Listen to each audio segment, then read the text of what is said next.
প্রিয় শিক্ষার্থীরা আসসালামু আলাইকুম। ভার্সেটাইলিটি একাডেমির পক্ষ থেকে তোমাদের স্বাগত। প্রিয় শিক্ষার্থীরা, এখন আলোচনা করব ষষ্ঠ শ্রেণীর সমাজ বইয়ের দ্বিতীয় অধ্যায় বাংলাদেশ ইতিহাস। ইতিহাসের এই অধ্যায়ে অনুশীলনের বহু নির্বাচনী এবং সৃজনশীল দুইটা প্রশ্ন দেওয়া আছে, সেগুলোকে সুন্দরভাবে অ্যান্সার ক্লিপের মধ্যে সুন্দরভাবে বিশ্লেষণ করে দেব। প্রিয় শিক্ষার্থীরা, এখানে দেখি বহু নির্বাচনী প্রশ্ন দেওয়া আছে এবং সৃজনশীল দুইটা দেওয়া আছে, সেই দুইটা নিয়ে কি আজকে আলোচনা করব। প্রিয় শিক্ষার্থীরা, চলো এখন আমরা অ্যান্সার ক্লিপটে চলে যাই। ষষ্ঠ শ্রেণী বাংলাদেশ ও বিশ্ব পরিচয় দ্বিতীয় বাংলাদেশ ইতিহাস অনুশীলনী সমাধান বহু নির্বাচনী প্রশ্ন। দেখো, শুরুতে দেওয়া আছে কোন তারিখে বিজয় দিবস পালিত হয়। উত্তর হবে, এখানে চারটা অপশন দেওয়া আছে, 16ই ডিসেম্বর। 2 নম্বরের প্রশ্ন আছে প্রাচীন বাংলার ব্যবসা বাণিজ্য প্রসারের কারণ কি। এটা ছিল চারটা অপশন আছে। এখানে দেখো, অত্যন্ত কর্মঠ জনগণ, উন্নত অর্থনীতির ব্যবস্থা, গ নম্বর আছে অধিক উৎপাদনশীল কৃষি ও শিল্প, অত্যাধুনিক যাতায়াত ব্যবস্থা। এখানে অপশন আছে গ নম্বর, যেটা কি অধিক উৎপাদনশীল কৃষি ও শিল্প। এরপর দেখো নিচে দেওয়া আছে, নিচে উদ্দীপকটি পড়ে 2 ও 4 নম্বর প্রশ্নের উত্তর দাও। তথ্য 1, নরসিংদীর মাটি খনন করে পাথর ও কাঠের তৈরি কাঠ কুড়াল বাটালি তীরের ফলা। এবং 2 নম্বর তথ্য দেওয়া আছে, পাওয়া গেছে ঢাকার একটি বিদ্যালয়ের ষষ্ঠ শ্রেণীর শিক্ষার্থীর সভ্যতার নিদর্শন দেখার জন্য নরসিংদীতে শিক্ষা সফর। এবার 3 নম্বর প্রশ্ন বলেছে তথ্য 1 যুগকে কি নির্দেশ করে, কি প্রাগৈতিহাসিক যুগ। এবং 4 নম্বর আছে তথ্য 1 ও 2 স্থানে শিক্ষার্থীরা পর্যবেক্ষণ করবে। অপশন হলো কি পুণ্ড্রনগরের লিপি। 2 নম্বর আছে নানা রকম প্রাচীন হাতিয়ার। প্রিয় শিক্ষার্থীরা, দেখো সৃজনশীল প্রশ্ন দেওয়া আছে, 2টা তথ্য দেওয়া আছে। প্রধান ফসল ধান, প্রচুর ধান উৎপাদন, রপ্তানিকৃত দ্রব্য চিংড়ি ও ব্যাং। এবার 2 নম্বর তথ্য দেওয়া আছে আকাশপথে আমেরিকার তৈরি পোশাক রপ্তানি, পাটজাত দ্রব্য বিশ্বব্যাপী প্রশংসিত। এবার কতে যে প্রশ্ন দেওয়া আছে, বলা হয়েছে কোন সম্রাট 50টি বৌদ্ধবিহার নির্মাণ করেন। উত্তর হবে পাল বংশের সম্রাট ধর্মপাল 50টি বৌদ্ধবিহার নির্মাণ করেন। 2 নম্বর খ নম্বর প্রশ্ন রয়েছে টোল বলতে কি বোঝো।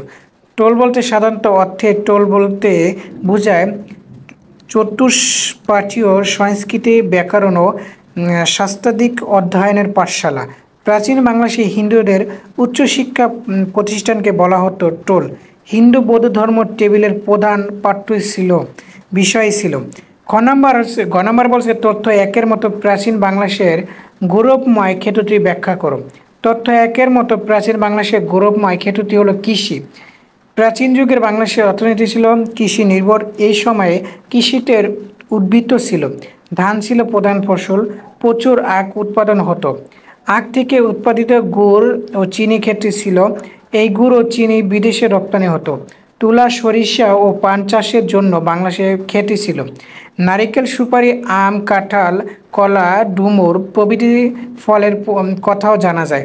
উদ্দীপকের তথ্য 1 প্রধান ফসল হিসেবে প্রচুর পরিমাণ ধান উৎপাদনের কথা বলা হয়েছে এবং রপ্তানিকৃত দ্রব্য হিসেবে চিংড়ি ব্যাঙের কথা বলা হয়েছিল। উদ্দীপকে এসব তথ্যে বাংলাদেশের আধুনিক যুগের কৃষিক্ষেত্রের তথ্য ফুটে উঠেছে, যা প্রাচীন বাংলাদেশের গৌরবময় কৃষিক্ষেত্রের সাথে সংগতিপূর্ণ। প্রিয় শিক্ষার্থীরা, এবার ঘ নম্বর প্রশ্ন বলা হয়েছে তথ্য 2 উল্লেখিত বিষয়গুলো প্রাচীন বাংলাদেশের গৌরবের সাথে সাদৃশ্যপূর্ণ মতামত দাও। তথ্য 2 উল্লেখিত বিষয়গুলোর প্রাচীন বাংলাদেশের গৌরবের সাথে সাদৃশ্যপূর্ণ। উক্তিটির সাথে আমি একমত। প্রাচীন বাংলাদেশের অর্থনীতি ছিল সমৃদ্ধ ও গৌরবময়। সেই সময়ে বাংলাদেশের অর্থনীতি ছিল কৃষি নির্ভর, তখন কৃষিতে উর্বর ছিল। আখ থেকে উৎপাদিত চিনি ও গুড়ের বেশ খ্যাতি ছিল এবং এসব দ্রব্য বিদেশে রপ্তানি হতো। প্রাচীন যুগ থেকে তাঁতিরা মিহিসুতি ও রেশমি কাপড় বুনে পারদর্শী ছিল। তাঁতিদের উৎপাদিত মুসলিম কাপড় পৃথিবীর বিখ্যাত ছিল এবং এসব কাপড় বিদেশে রপ্তানি হতো। কৃষিদের উৎপাদিত হওয়ায় এবং কৃষিক্ষেত্রে উৎপাদন বাড়ায় ব্যবসা বাণিজ্য বিকাশ লাভ করে। ভারতবর্ষের বিভিন্ন বন্দর ছাড়াও দক্ষিণ পূর্ব এশিয়াও ভূমধ্য সাগর অঞ্চলে যেত তৎকালীন বাংলাদেশের পণ্য। উদ্দীপকে তথ্য 2 আকাশপথে আমেরিকার তৈরি পোশাক রপ্তানির কথা বলা হয়েছে এবং পাটজাত দ্রব্যের বিশ্বব্যাপী প্রশংসিত হওয়ার কথা বলা হয়েছে। উদ্দীপকে উল্লিখিত এসব বিষয় প্রাচীন বাংলাদেশের বিভিন্ন দ্রব্য রপ্তানি দ্রব্য বিদেশে রপ্তানি ও তখনকার ব্যবসা বাণিজ্যের বিকাশের সাথে সাদৃশ্যপূর্ণ। সুতরাং বলা যায় পশ্চাতের উল্লেখিত উক্তিটি যথাযথ। প্রিয় শিক্ষার্থীরা, এরপরে দেখো 2 নম্বর সৃজনশীল দেওয়া হয়েছে। বলা হয়েছে আমাদের দেশের প্রাচীন কাল থেকে শিক্ষা ও সংস্কৃতির চর্চা চলে এসেছে। গুপ্ত যুগ ও পাল বংশের শাসনকালে শিল্পকলা, স্থাপত্য, চিত্রশিল্পের সমৃদ্ধ হয়েছিল বাংলাদেশের কুমিল্লা ও নওগাঁ জেলায় এ ধরনের শিল্প সংস্কৃতির নিদর্শন পাওয়া যায়। 1 নম্বরে বলছে মৎস্য ন্যায় কি? দেখো, মৎস্য পূর্ব পাকিস্তান ও পশ্চিম পাকিস্তানের মধ্যে দূরত্ব প্রায় 1200 মাইল। এরপরে আছে দেখো, খ নম্বর প্রশ্ন বলা হয়েছে সমতল অঞ্চল বলতে কি বোঝো?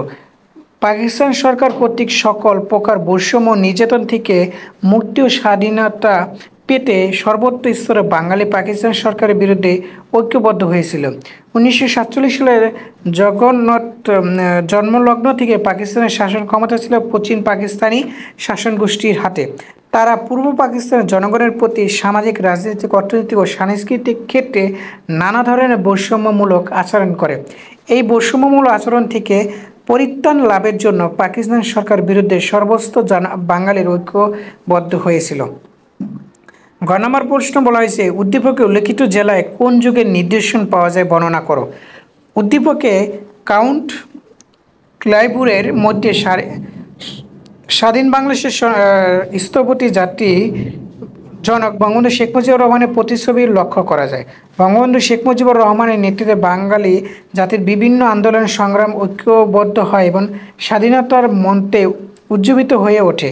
উজ্জীবিত এই জাতি 1970 সালে সাধারণ নির্বাচনে বঙ্গবন্ধুর নেতৃত্বাধীন আওয়ামী লীগকে ভোট দিয়ে বিজয় করে, কিন্তু পাকিস্তান সামরিক সরকার আওয়ামী লীগের সরকার গঠনের পথে বাধা হয়ে দাঁড়ায়। তখন এদেশের রাজনীতিবিদ, ছাত্র জনতা সহ আপাময় জনসাধারণ বঙ্গবন্ধুর নেতৃত্বে আপোষহীন অবস্থান নেয়। 25শে মার্চ 1971 সালে রাতে ভারী অস্ত্র দ্বারা ট্রাক বহন নিয়ে এদেশের ঘুমন্ত মানুষের উপর পাকিস্তানি সৈন্যরা ঝাঁপিয়ে পড়ে এবং নির্বিচারে হত্যাযজ্ঞ চালায়। 1971 সালের 26শে মার্চ প্রথম প্রহরে জাতির পিতা বঙ্গবন্ধু শেখ মুজিবুর রহমান বাংলাদেশের স্বাধীনতা ঘোষণা দিয়ে একটি বার্তা সারা দেশে পাঠিয়ে দেন। স্বাধীনতা ঘোষণার পরই পাকিস্তানি সেনাবাহিনীর বঙ্গবন্ধুকে গ্রেপ্তার করে। তখন বাঙালির পুলিশ, ইপিআর সদস্য, সেনার জনতা দ্রুত সংগঠিত হয়ে মুক্তিযুদ্ধ শুরু করে। বঙ্গবন্ধুর নেতৃত্বে দীর্ঘ 9 মাসের রক্তক্ষয়ী সংগ্রামের মধ্য দিয়ে বাঙালি জাতি বাংলাদেশের নামক একটি স্বাধীন রাষ্ট্র অর্জন করে। অতঃপর বলা যায় উদ্দীপককে কাউন্ট ক্লাইবুরের মধ্যে বাঙালির জাতির পিতা এবং বাংলাদেশের স্থপতি বঙ্গবন্ধু শেখ মুজিবুর রহমানের প্রতিচ্ছবি লক্ষ্য করা যায়। এরপরে দেখো, ঘ নম্বর প্রশ্ন বলছে দেশের সংস্কৃতি সভ্যতার বিকাশের উদ্দীপকে উল্লেখিত অঞ্চলের মহাবিহারের ভূমিকা বিশ্লেষণ করো। উদ্দীপকের মাস্টারশিলিন মতো উক্ত নেতার অর্থাৎ বঙ্গবন্ধু শেখ মুজিবুর রহমান নেতৃত্বের ফলে বাংলাদেশ স্বাধীন হয়েছে। 1947 সালে পাকিস্তান রাষ্ট্রের জন্মের পর পশ্চিম পাকিস্তান, পূর্ব পাকিস্তান তথা বাঙালিদের উপর বিভিন্ন ক্ষেত্রে বৈষম্য, শোষণ ও বঞ্চনা চালাতে থাকে।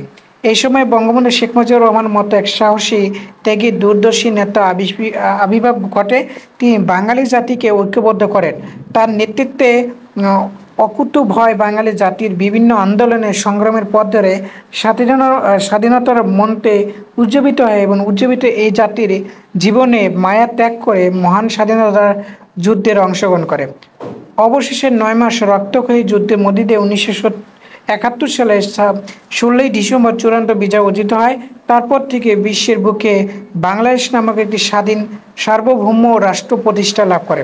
অতএব বলা যায় উদ্দীপকে উল্লেখিত জোসেফ মার্সিলিন যেমন ইটালির জনগণের মধ্যে স্বাধীনতা ঐক্য অর্জনের ব্যাপক জাগরণের সৃষ্টি করেছিল, তেমনিভাবে বঙ্গবন্ধু শেখ মুজিবুর রহমান স্বাধীনতা ঐক্য অর্জনে বাঙালির জাতির মধ্যে জাগরণের সৃষ্টি হয়েছিল, ফলে তার নেতৃত্বে অর্জিত হয়েছিল বাংলাদেশের স্বাধীনতা। প্রিয় শিক্ষার্থীরা, ভিডিওটা এই পর্যন্তই ছিল, অর্থাৎ দ্বিতীয় অধ্যায়ের অনুশীলনের বহু নির্বাচনী এবং সৃজনশীল অ্যান্সারগুলো কি তুলে ধরলাম।